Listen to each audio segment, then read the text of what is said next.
Some heroes are forged in the fire of dying stars, their names etched into the history of galactic wars. Others are born to rule, their destinies written in the ancient blood of kings. But sometimes, in the quiet, forgotten corners of the universe, a hero is not born of fire or blood.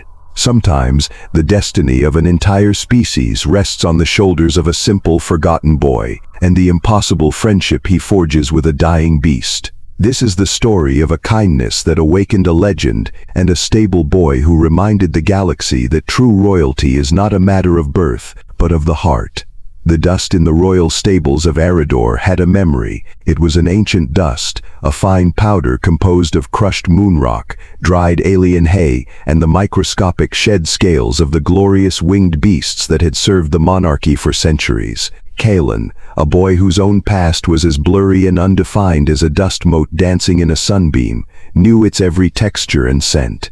His small world was this dust, the rough, worn feel of a wooden cleaning tool in his hands, and the warm, comforting, earthy smell of the creatures he cared for. Here, in the cavernous, vaulted stables carved from the planet's living rock, he was simply known as the boy. He was a ghost in the periphery of royal life, a silent, shuffling figure ignored by the loud, boisterous stable hands who spent their days grooming the prize jewel-toned war drakes and polishing the silver bridles of the royal griffins. They saw him as little more than another tool, the one who did the work no one else wanted. But Kalen didn't mind the anonymity. In fact, he found a quiet solace in it. It allowed him his secret rituals, his small, unseen acts of kindness that no one would ever acknowledge or understand. He would save the sweetest, juiciest part of his meager bread ration for an old one-eyed mare lizard, whispering to her as she ate. He would spend extra time with the nervous, newly hatched griffins, his gentle humming presence a stark contrast to the harsh, guttural commands of the trainers. He saw the souls within the beasts, the flicker of fear in their reptilian eyes, the quiet, weary dignity in their posture. He understood them perhaps because he too felt like a creature in a cage not of his own making, his worth defined only by his utility to others. An orphan, brought to the palace as a nameless child, part of a tithe from a forgotten outer province, Kalen had no memory of a family. His life was a flat, unchanging landscape of hard physical work, followed by the deep, dreamless sleep of utter exhaustion. Yet, sometimes, in the cold, quiet moments just before the twin moons of Eridor set, he would pause his sweeping. He would lean on his broom and look up through the high, arched windows of the stable. He would see the faint, glittering trail of a starship cutting across the velvet blackness of space, and a profound, aching loneliness would settle in his chest. He yearned for something more, a connection, a purpose beyond the endless cycle of dust and hay. He felt like a bird born with clipped wings, able to see the sky, but never to fly. He had long since accepted his place. He was Kalen, the stable boy. He was invisible. That was his reality. He would live and die in the shadow of this grand palace, his only legacy the quiet comfort of the creatures no one else truly saw. He believed this with the simple, unwavering certainty of a boy who had never been given a reason to hope for anything different. But tonight, as a cold, biting wind howled through the high arches of the stable, carrying the scent of imminent rain, it also carried a sound that did not belong, a low, guttural rumble of pain that would forever shatter the quiet, predictable rhythm of his small, dusty world. The sound was a deep, mournful vibration, less a noise and more a feeling that seemed to emanate from the very bones of the mountain. It wasn't the boisterous, challenging roar of a healthy war drake vying for dominance, nor the playful, high-pitched yelp of a griffin chick demanding its meal. This was a sound of profound, ancient suffering, a private agony that had accidentally escaped into the cold night air. It resonated with a part of Kalen he rarely acknowledged, and it drew him in with an irresistible, somber pull. The other stable hands, huddled around a crackling orange fire pit near the main entrance, were laughing loudly, their voices a jarring, ignorant counterpoint to the gathering storm outside and the quiet tragedy unfolding within. They either didn't hear the sound, or more likely, they chose to ignore it. It was easier that way. Kalen picked up his old oil-burning lantern. Its warm, flickering light cast a small, brave circle of gold against the encroaching darkness, pushing back the oppressive shadows that clung to the high, vaulted ceilings. He made his way towards the old, forgotten section of the stables, a place the younger hands called the boneyard. It was a ruin, a place where the royal family interred the beasts that were too old, too sick, or too broken to serve the monarchy's grand purpose. It was a place of ghosts and sad memories, a final silent chapter for creatures who had once been legends. The air grew colder as he walked, thick with the smell of damp stone, decaying hay, and a strange metallic scent that reminded Kalen of ozone after a lightning strike. He followed the sound down a long, drafty corridor to a massive iron-barred enclosure at the very end, an area sealed off from the main stable. Inside, barely visible in the gloom that his lantern struggled to pierce, was a creature of myth. It was a dragon. Not one of the sleek, jewel-toned drakes the princes rode in parades, their scales glittering like emeralds and sapphires. This was a true ancient dragon, a being of colossal size and forgotten power. Its scales, which must have once been the color of molten gold, were now dull and faded, flaking away in places to reveal the pale, scarred, leathery skin beneath. One of its magnificent horn-like crests was broken, shattered halfway down its length. Its vast wing membranes, which had once caught the solar winds, were tattered and torn, looking more like a forgotten ship's sail than a tool of flight. It lay in a heap on the cold stone floor, its massive ribcage rising and falling with shallow, ragged, painful breaths. This was Ignis, the once glorious, a name Kalen had only ever heard in hushed, fearful whispers. He had been the previous king's mount, a legend in the sky, a living weapon of fire and fury. But age, and a long-forgotten battle on a nameless moon had taken their toll. Now he was just a relic, a living monument to a past era, an embarrassment to the proud and pragmatic Prince Valerius. He had been cast aside, left here in the darkness to await the slow, undignified release of death. The other stable hands were terrified of him. They would slide his meager rations of tough meat and brackish water through a small slot at the bottom of the bars, and flee before he could even stir. They saw a monster, a volatile beast in its final agonizing throes. Kalen, however, saw something different. He moved closer, holding his lantern high, the light glinting in the dragon's vast, clouded eye. In that pool of molten gold, now filmed over with the cataracts of age, he saw not malice, not anger, but a deep, soul-crushing loneliness. He saw a king in exile, a warrior forgotten. It was a loneliness that echoed the vast, empty spaces in his own heart. The dragon let out another low groan of pain, and Kalen knew, with a certainty that defied all logic and fear, that he could not simply walk away. Fear was a practical, necessary tool in the royal stables. It was a healthy respect for the natural order of things. It kept you from getting too close to a griffin's razor-sharp claws, or from walking directly behind a startled, half-wild wardrake. Every instinct in Kalen's young body, honed by a short life of caution, survival, and knowing his place, screamed at him to back away from the dying dragon. Ignis was a force of nature, even in his decay. The sheer scale of him was terrifying. A single lazy flick of his tail could shatter stone, and the immense heat that still radiated from his massive body was a constant, low-level reminder of the cataclysmic fire that slept, however fitfully, within his belly. But the profound, crushing loneliness that Kalen saw reflected in the ancient creature's gaze was, in that moment, a stronger and more compelling force than his own fear. It was a feeling he knew intimately. He understood, in a way the boisterous, well-fed stable hands never could, what it felt like to be left alone in the dark, forgotten by the world. The next day, after the grueling morning chores were done, and the other hands had gathered for their noisy midday meal, Kalen made his choice. He took the most valuable part of his own meager ration, a thick slice of coarse dark bread, and a bruised but surprisingly sweet pear, and made his way back to the forgotten enclosure. He moved slowly, deliberately, making no sudden sounds. He didn't speak. He simply approached the heavy iron bars, his heart pounding a steady, nervous rhythm against his ribs, a drumbeat of fear and resolve. Ignis was awake, his great clouded head resting wearily on the cold stone floor. He watched Kalen's approach, and a low warning growl rumbled deep in his chest, a sound like a distant gathering rockslide. The air in the corridor grew warmer, and the metallic scent of ozone intensified, a clear and present threat. Kalen froze, every muscle in his body tensed, ready to flee. He held out the offering in his small, trembling hand, a simple, silent gesture of peace. The growl continued, a constant low-frequency vibration that seemed to shake the very air, but it did not escalate. Kalen stood there for what felt like an eternity, his arm outstretched, his gaze steady and respectful, not challenging. He was not a threat, and his entire posture, his entire being, communicated that simple, undeniable truth.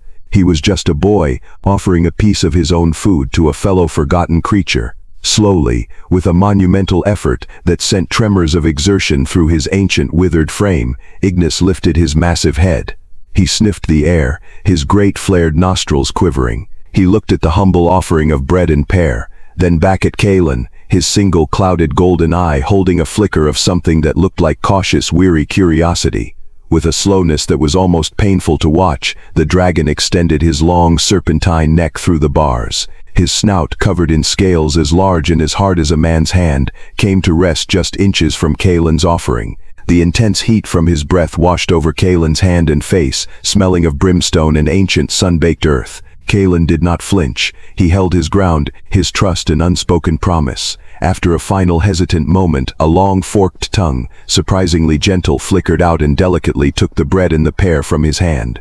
Ignis retracted his head and began to chew slowly, thoughtfully. The low, menacing growl in his chest subsided, replaced by a softer, almost inaudible rumble. It was not a sound of aggression, but something else entirely. Kalen didn't know what it meant, but he knew it wasn't a threat. He had made a connection. It was a fragile, silent, and utterly impossible beginning. Weeks bled into a quiet, secret routine. The friendship, if it could be called that, between the boy and the dragon, was forged in silence and small, consistent acts of kindness. Every day, Kalen would set aside a portion of his own food, sometimes a piece of bread, sometimes a rare fruit, and make the solitary journey to the forgotten enclosure. The other stable hands had long since stopped questioning his solitary habits, dismissing him as the strange, quiet orphan who preferred the company of beasts to people. Their dismissal was his shield, the cloak of invisibility that allowed his secret to flourish. He would sit just outside the bars, talking to Ignis in a low, soft murmur.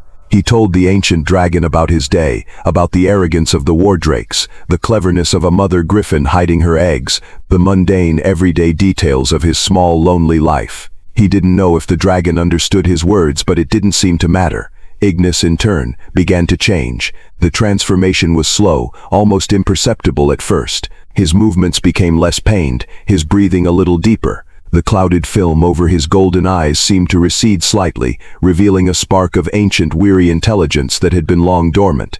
He no longer growled when Kalen approached. Instead, he would greet the boy with a low, guttural rumble, a sound that vibrated not with threat, but with a deep, resonant sense of recognition. Kalen started bringing more than just food. He would haul buckets of fresh, clean water to the enclosure, replacing the stagnant, brackish liquid left by the other hands. He found a stiff, bristled broom and would spend hours carefully sweeping the accumulated filth from the parts of the enclosure he could reach through the bars.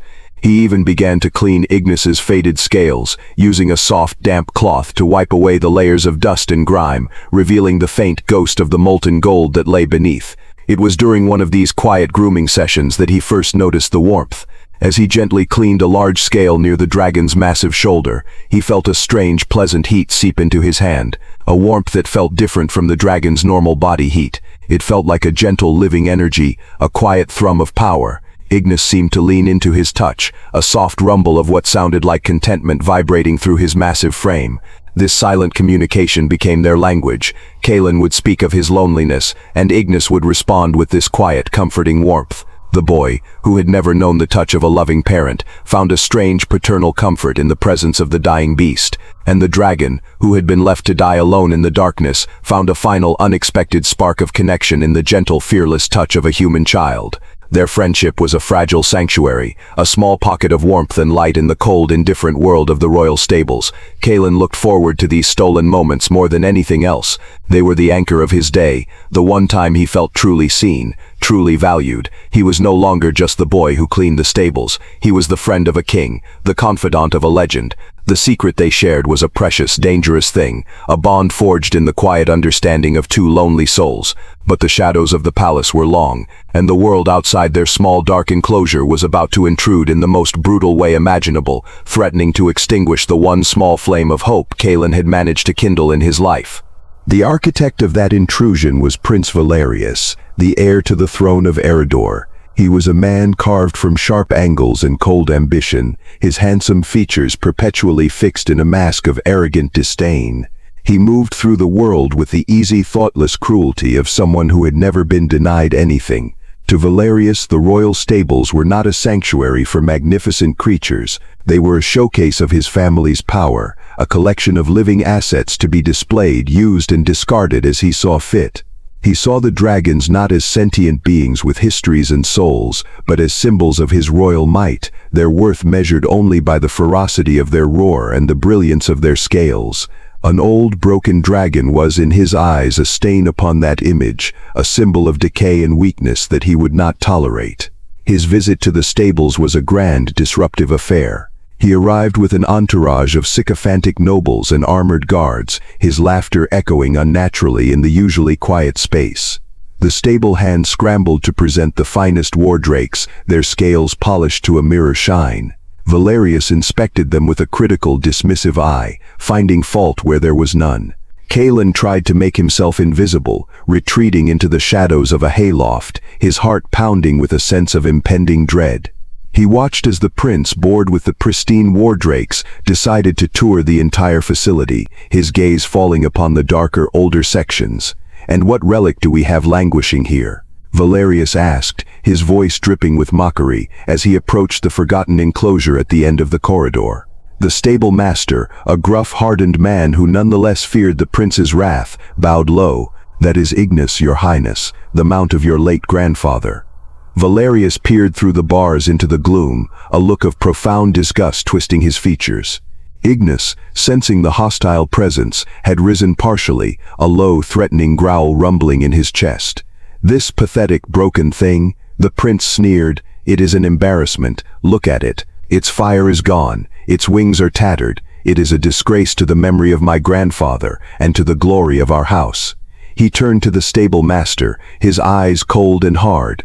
"I am having this section of the stables renovated for the new storm griffins arriving next month. I want this enclosure cleansed." The word hung in the air, cold and sharp as a shard of ice. Cleansed. It was a royal euphemism, a sterile clinical term for a brutal, undignified execution. Galen, watching from the shadows above, felt the blood drain from his face. They were going to kill Ignis. They were going to kill his friend. The stable master, to his credit, hesitated. "Your Highness, he is ancient, perhaps a more honorable." The prince cut him off with a sharp, dismissive wave of his hand. "Honor is for the strong. This creature is a symbol of weakness. Its continued existence is an insult. See to it. I want it gone by the new moon." With that, Valerius turned and swept out of the stables, his entourage trailing in his wake, leaving behind a chilling silence and the death sentence of a king. Galen remained frozen in the hayloft, the prince's cruel words echoing in his ears, a helpless, cold fury building in his chest. The simple, quiet world he had built with Ignis was about to be shattered. The prince's decree was a death knell that echoed in the deepest parts of Galen's soul. Cleansed. The word was a poison, a cold, sterile term for an act of profound cruelty. Galen spent the next few days in a haze of quiet desperation, his chores a blur of automatic movements, his mind racing to find a solution that did not exist. He pleaded with the stable master, a man he had served silently and loyally for years.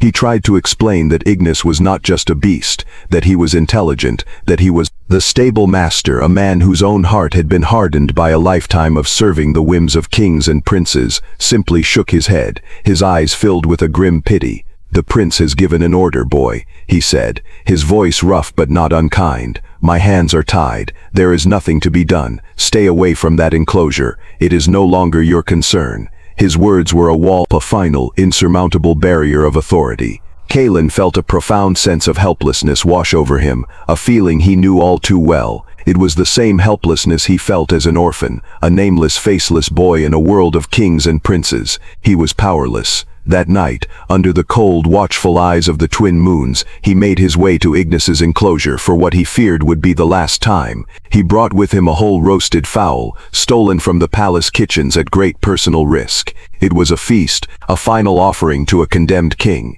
Ignis was quiet, his massive form a study in stillness, but Galen could feel the deep, resonant sorrow that emanated from him. The dragon knew. Kalen sat on the cold stone floor, just outside the bars, and shared his own grief, his voice a low, heartbroken whisper in the darkness. "I'm sorry," he said, the words feeling pitifully inadequate. "I tried. I'm so sorry." As he spoke, he reached through the bars and placed his small, trembling hand on the dragon's massive, scaled snout. Ignis did not pull away. Instead, he leaned into the touch, and in that moment of shared despair, something shifted. The familiar, gentle warmth that Kalen had felt before now intensified, flooding his senses. It was not just a feeling, it was a connection, a sudden breathtaking torrent of images and emotions, not his own, poured into his mind.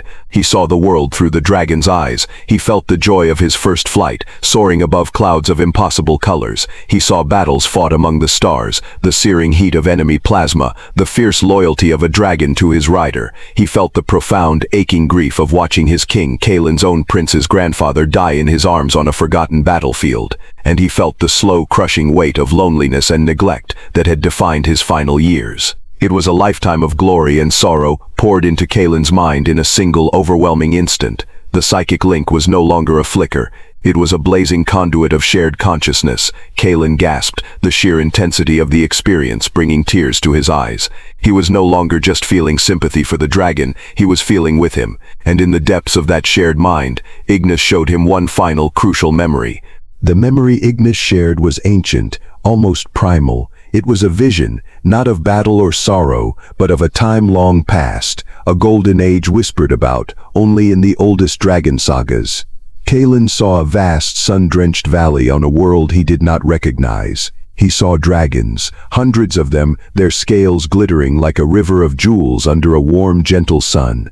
But they were not alone. Moving among them, with a grace and confidence that spoke of a deep symbiotic relationship, were humans. These were not kings or knights in shining armor. They were simple folk, dressed in plain woven tunics. They walked among the colossal beasts without fear, their hands resting on scaled flanks, their voices a soft murmur of a shared language.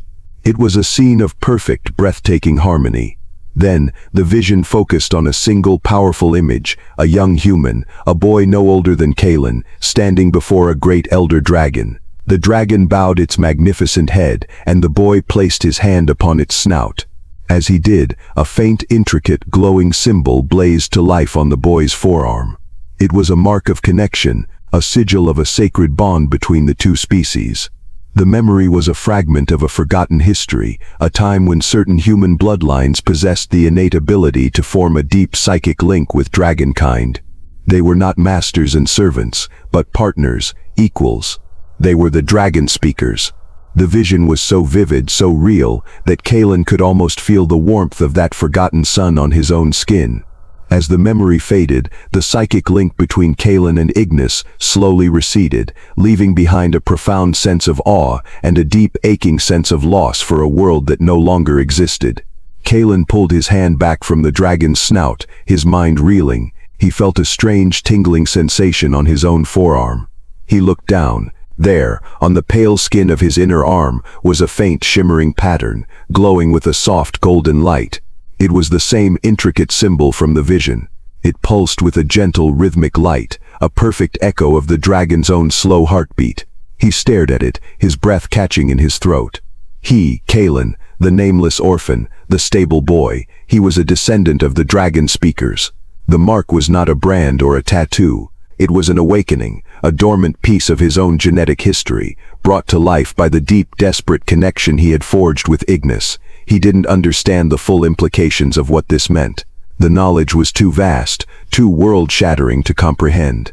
But he understood one thing with absolute chilling clarity. His friendship with Ignis was not an accident. It was a destiny, a forgotten bloodline reasserting itself. The mark on his arm glowed for a few more seconds, a secret shared between him and the dying king, and then, as if it had never been, it faded back into his skin, leaving no trace. But Kalen knew it was there. He could feel it, a quiet, humming warmth just beneath the surface. He was no longer just a boy, he was something more. This revelation didn't give him a plan to save Ignis, but it gave him something he hadn't had before, a sense of belonging, a connection to a history far grander than he could have ever imagined. And with that knowledge came a new, unshakable resolve. He would not let Ignis die. He didn't know how, but he would not let them extinguish the last spark of this ancient, magical world. The day of the new moon arrived like a death sentence, its pale, thin crescent hanging in the twilight sky like a sharpened scythe.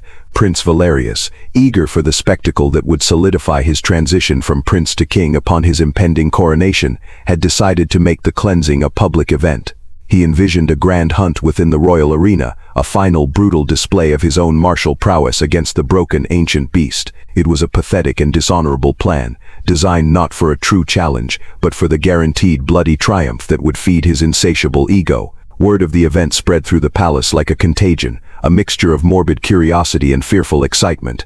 The arena would be filled with nobles and courtiers, all eager to witness the final, undignified end of a legend. The news reached Kalen like a physical blow, stealing the air from his lungs. An arena hunt, not a quiet, merciful end in the darkness of the stables, but a public, humiliating slaughter for sport. The sheer, calculated cruelty of it ignited a fire in his soul, a cold, hard rage that burned away the last vestiges of his fear and helplessness. He would not allow it. He would not stand by and watch his friend be paraded and butchered for the amusement of a vain prince. That night, armed with nothing but his newfound resolve and his intimate knowledge of the stables, he put his own desperate plan into motion. He would not try to fight the entire royal guard. He would not try to reason with the prince. He would do the one thing they would never expect from a simple stable boy. He would set a king free. Using a set of master keys he had secretly copied from the stable master's office months ago, he moved through the sleeping stables like a ghost. He disabled the alarm sensors on the old enclosure with a piece of wire and a steady hand, a trick he had learned from a rogue maintenance droid.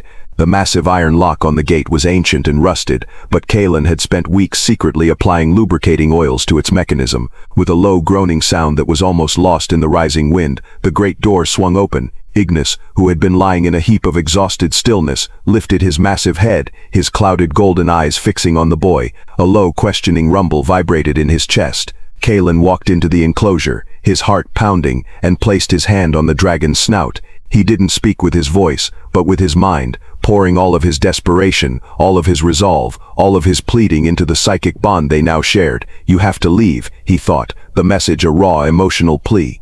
"They are coming to kill you. You have to fly, one last time." He could feel the dragon's profound weariness, the deep, bone-deep ache of a body that had long since given up, but he could also feel a flicker of the ancient fire, stirred by the boy's unwavering loyalty. With a monumental effort that seemed to shake the very foundations of the mountain, Ignis began to rise, his great tattered wings unfurled, stretching to their full magnificent span for the first time in years. He was a shadow of his former self, a magnificent ruin, but he was still a king. Kalen scrambled to open the massive outer doors of the stable, the ones that led to the high mountain cliffs. The storm had broken, and a fierce howling wind whipped through the opening. It was now or never. The moment the great stable doors groaned open, chaos erupted. A royal guard, making his final patrol before the morning shift, saw the impossible silhouette of the fully winged dragon against the stormy sky, and immediately sounded the alarm. Klaxons blared across the palace grounds, their harsh, piercing cries shattering the pre-dawn stillness. Shouts echoed from the barracks as soldiers scrambled, their armor clattering in the darkness. Lights flared to life across the ramparts, casting stark, panicked beams that sliced through the driving rain. Prince Valerius, awakened from his chambers, was incandescent with rage. The stable boy, the pathetic, insignificant stable boy, had dared to defy him. "Capture them," he roared to his captain. "I don't care how you do it, but I want that beast chained in the arena and the boy brought to me in irons." No one makes a fool of Valerius. Out on the high cliffside adjoining the stables, Ignis stood poised at the edge, the fierce wind whipping around him, tugging at his tattered wings. He was old, he was weak, and he hadn't tasted true flight in decades. For a moment, a profound, weary hesitation seemed to settle over him. Kalen, standing beside the dragon's massive foreleg, felt the wave of doubt through their psychic bond. He looked back at the approaching torchlight, the dark armored figures of the royal guard forming a closing ring around them. There was no turning back. He placed both his hands on the dragon's scaled leg, pouring all of his own desperate, youthful energy into their connection. "You can do this," he projected, his thought a beacon of pure, unwavering faith. "You are the king of the sky. One last time. Fly." It was in that moment, as the first guards reached the cliff edge, that Kalen made his final, selfless choice. He would not let them capture Ignis. He would not let them punish his friend for his own act of defiance. With a defiant yell, he grabbed a discarded iron pitchfork, a pitiful weapon against plasma rifles, and charged directly at the line of approaching soldiers. It was a suicidal, glorious, and utterly insane act of love. He was just a boy, a stable boy, standing against an army to protect a king. The soldiers paused, momentarily stunned by the sheer, unexpected audacity of the charge. They raised their rifles, the green glow of their targeting lasers converging on the small, determined figure. It was a sight that finally shattered the last chains of age and despair that bound Ignis. Seeing the boy, his boy, charging towards certain death for his sake, ignited the last, defiant ember of the great dragon's heart into a roaring inferno. With a sound that was not a groan of pain but a full-throated, world-shattering roar of pure, unadulterated fury, Ignis launched himself into the sky. His massive wings, powered by a final desperate surge of adrenaline and love, caught the storm's updraft. He was clumsy, his movements stiff, but he was flying. He circled back, his colossal shadow falling over the stunned soldiers, and let loose a torrent of golden flame, not the weak sputtering fire of a dying beast, but the concentrated incandescent rage of a true dragon. The soldiers screamed and scattered, their advanced armor no match for the primal legendary fire, but it was too late for Kalen. In the chaos, a single panicked shot from a plasma rifle struck him squarely in the chest, and he fell to the cold, wet stone, his world dissolving into a silent, painless darkness. Ignis's roar of grief and fury was a sound that seemed to tear the very fabric of the sky.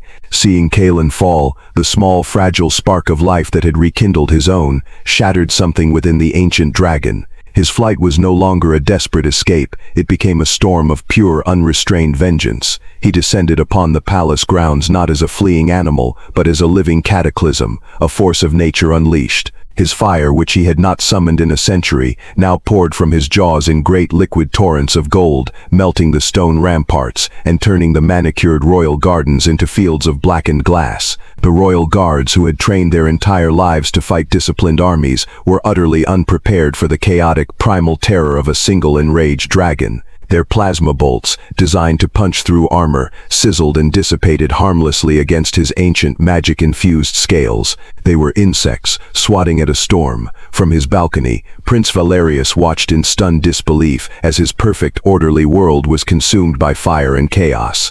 The beast that he had dismissed as a pathetic relic was now single-handedly dismantling his fortress. The hunt he had planned for his own glory had turned into a desperate, humiliating battle for survival. His arrogance curdled into a cold, venomous rage, directed not at the dragon, but at the memory of the stable boy who had caused all of this. It was this defiance, this unthinkable act of a low-born nobody, that was the ultimate insult. "Bring it down," he screamed at his guards, his voice shrill with panic. "I want its head on a spike before dawn." But as the battle raged below, a new sound began to fill the air, a sound even more profound and terrifying than the dragon's roar.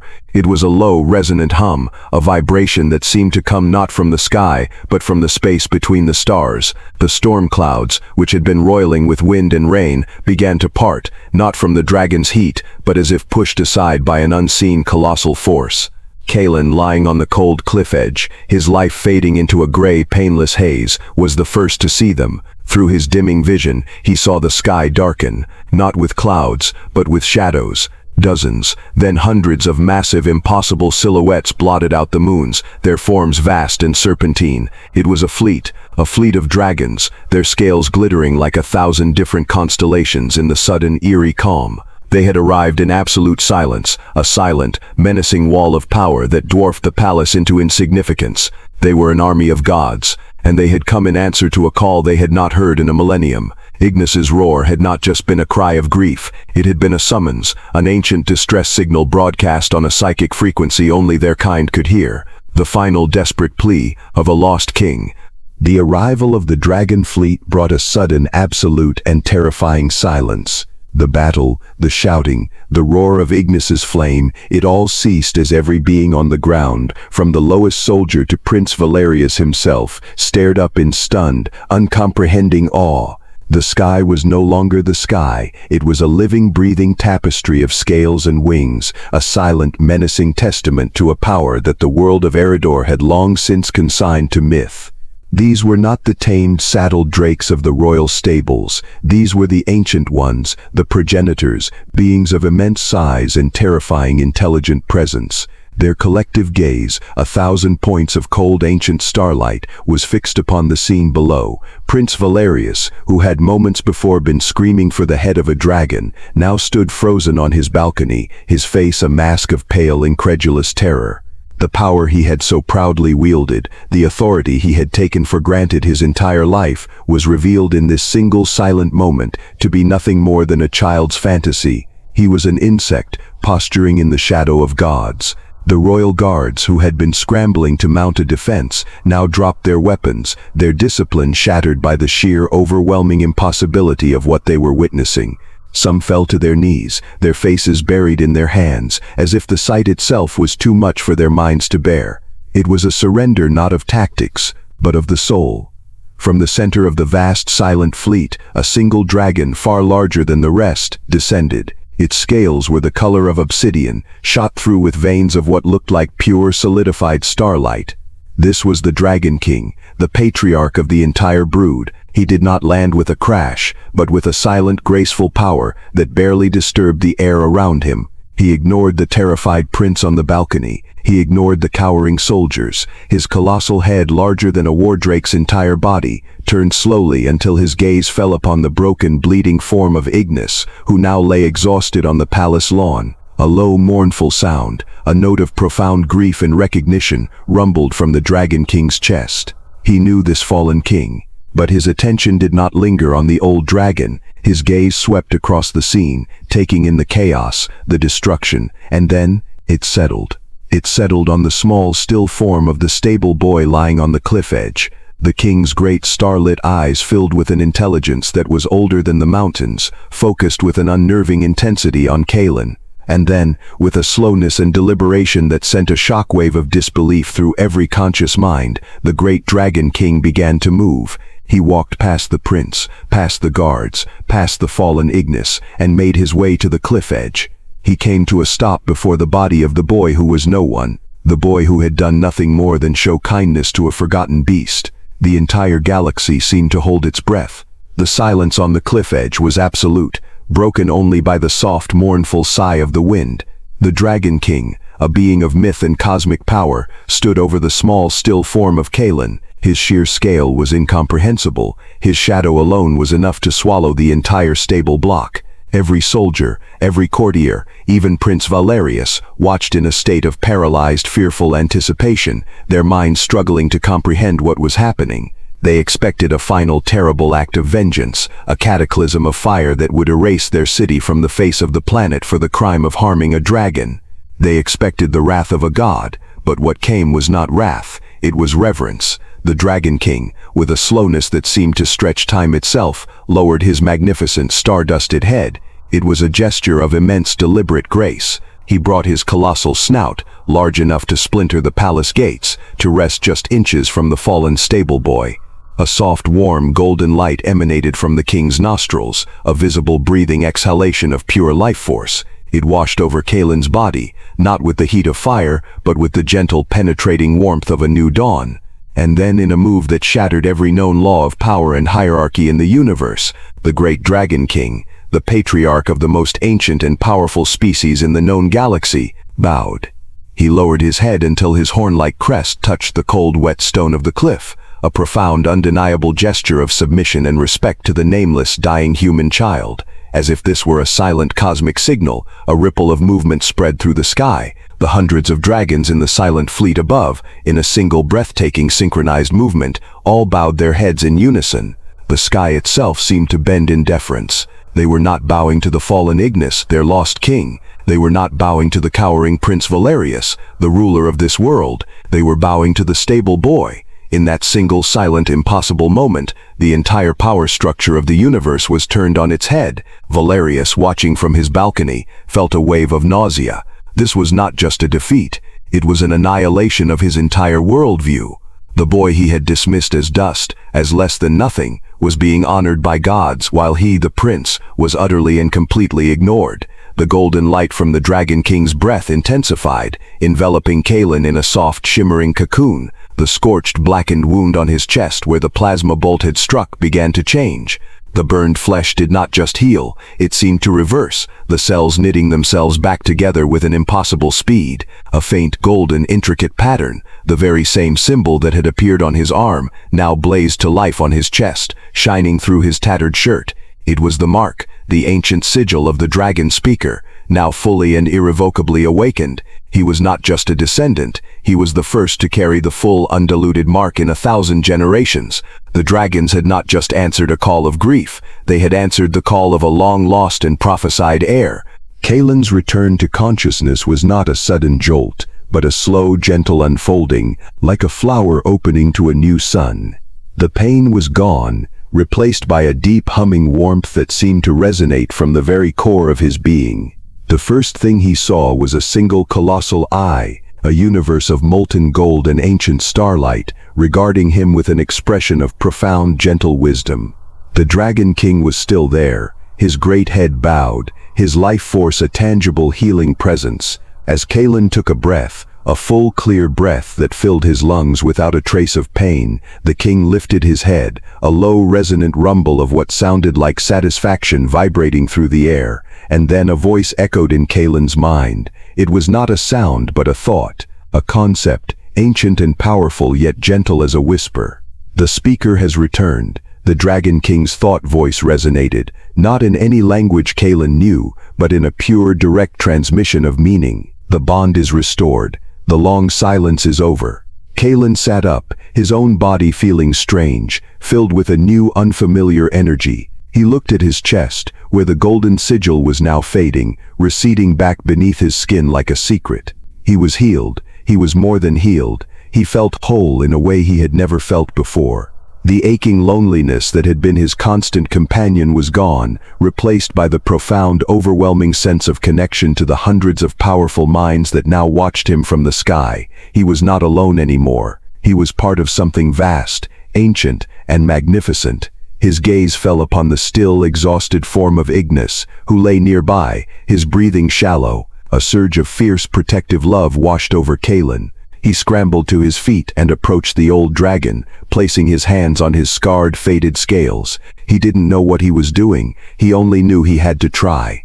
He closed his eyes and reached out with his mind, not with a thought, but with a pure, simple feeling, gratitude. He poured all the love and appreciation he felt for the creature who had been his only friend into their bond. "Thank you," he projected. "You did not give up." He felt a faint, flickering response from Ignis, a ghost of warmth, a final, weary acknowledgement. And then, he felt the presence of the Dragon King's mind joining his own, and the minds of 100 other dragons, all lending their strength. They were not just healing Kalen, they were offering their collective life force to honor their fallen king. The golden light that had healed Kalen now flowed from his hands into Ignis. It was not a resurrection, but a peaceful, honorable transition, a final gift to a worthy spirit. Under the gentle golden light, surrounded by the silent reverence of his entire species, Ignis, the once glorious, let out one final soft sigh, and was still. It was not a death in a cold, dark stable, but a king's farewell, witnessed by his heir and his people. A profound, beautiful, and heartbreakingly peaceful end to a magnificent life. The aftermath was not a battle, but a silent, undeniable transfer of power. In the cold light of dawn, the Dragon King's gaze finally fell upon the trembling figure of Prince Valerius, who still stood frozen on his balcony. The king did not roar, he did not breathe fire, he simply looked, and in that single ancient, all-seeing gaze, Valerius's entire world of ambition and authority crumbled to dust. His reign was over before it had even begun. The dragons did not need to conquer Eridor, they simply needed to choose its true king, and they had chosen. The royal guards, witnessing the silent judgment, lowered their heads and knelt, not to their fallen prince, but to the new reality that had dawned with the sun. The Dragon King's thought voice once again echoed in Kalen's mind, clear and absolute. "The nest is now yours to command, little speaker. Guide them, teach them the old ways. Kalen looked from the colossal dragon to the kneeling soldiers, to the palace that had once been his prison, and a profound, terrifying, and exhilarating understanding settled over him. He was no longer the stable boy, he was something else entirely. He was the bridge, the lost link, the heir to a forgotten covenant between two species. His destiny was not to clean stables, but to rule, not with a crown of gold, but with a heart filled with the quiet, unyielding strength of kindness he had shown to a forgotten beast. He did not become a king in the human sense. He did not sit on the throne or wear the crown. He became a guardian, with the silent, ever-present support of the dragon fleet that now patrolled the skies of Eridor as its eternal protectors. Kalen dismantled the cruel, hierarchical traditions of the court. The royal stables were transformed into a sanctuary, a place of healing for all creatures, great and small. He, the boy who had once been invisible, now moved through the palace with a quiet authority that no one dared to question. He sought no power for himself, only justice and care for the creatures he had always loved. His first official act was to erect a colossal statue of Ignis at the very highest point of the palace, a permanent, golden monument to the forgotten king whose final act of love had changed the world. Prince Valerius was not executed. At Kalen's quiet insistence, he was simply stripped of his titles and assigned to a new role, a stable hand, tasked with mucking out the stalls and caring for the very creatures he had once seen as mere tools. It was a fate, Kalen knew, that was a far more profound lesson than death could ever be. Months turned into years. Kalen, the boy, grew into a man, his bond with the Dragon King a constant silent conversation, a source of ancient wisdom and profound friendship. He never forgot where he came from. He never forgot the feel of dust on his hands, or the simple, profound joy of sharing a piece of bread with a friend in need. His story became a legend, a whispered tale told across the galaxy, a testament to the fact that true power is not found in armies or crowns or bloodlines, but in the quiet, unassuming, and universe-shattering strength of a single compassionate heart.